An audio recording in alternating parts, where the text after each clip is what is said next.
নমস্কার বন্ধুরা, আমি আবারও চলে আসলাম রান্নাঘরে দারুণ স্বাদের রেসিপি নিয়ে। এইখানে আমি নুন, সামান্য মিষ্টি, একটু লঙ্কার গুঁড়ো, হলুদ আর বেসন, চালের গুঁড়ো আর একটু কর্নফ্লাওয়ার সব কিছু দিয়ে আমি এখানে ফাটিয়ে রেখে দিয়েছি। আর এইখানে শাপলা কেটে ধুয়ে নিয়েছি। এই যে শাপলায় দেখুন আমি কি করেছি। এই যে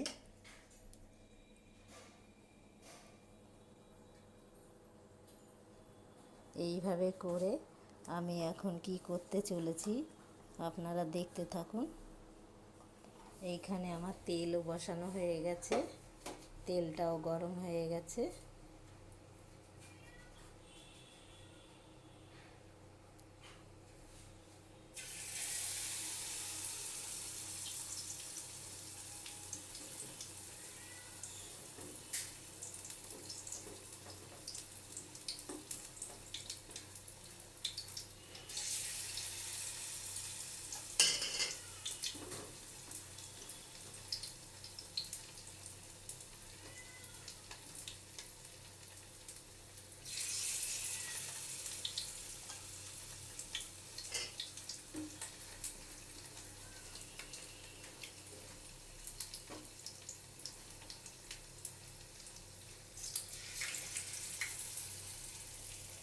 চারটে দিয়ে দিয়েছি, আর বাকিগুলো কয়েকটা বানাবো আমি কাঠি দিয়ে, আবার ওরকম করে তৈরি করে নিই। এটা দাঁত খুঁচুনি কাটি নিয়েছি আমি, মাঝখানে দিয়ে সব রেডি করে নিয়েছি এরকম করে। এই পিঠটা আমি উল্টে দিচ্ছি।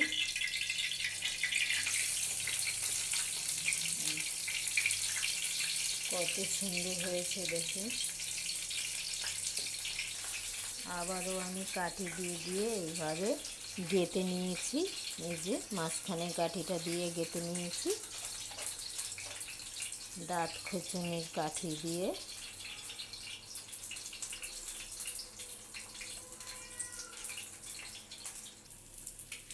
এইগুলো হয়ে গেছে, আমি নামিয়ে নিচ্ছি।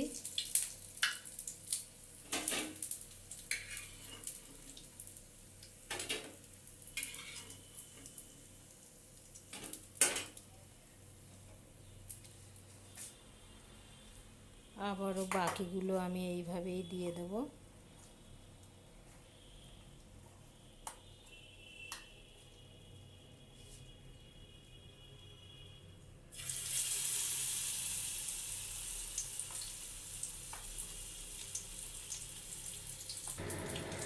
বাকিগুলো সব হয়ে গেছে, নামিয়ে নিচ্ছি।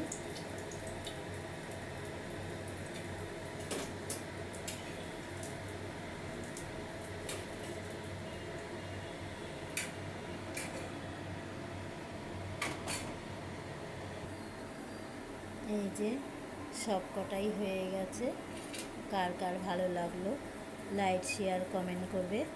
এর থেকে ভালো ভালো কিছু বানাতে পারি কিনা চেষ্টা করব।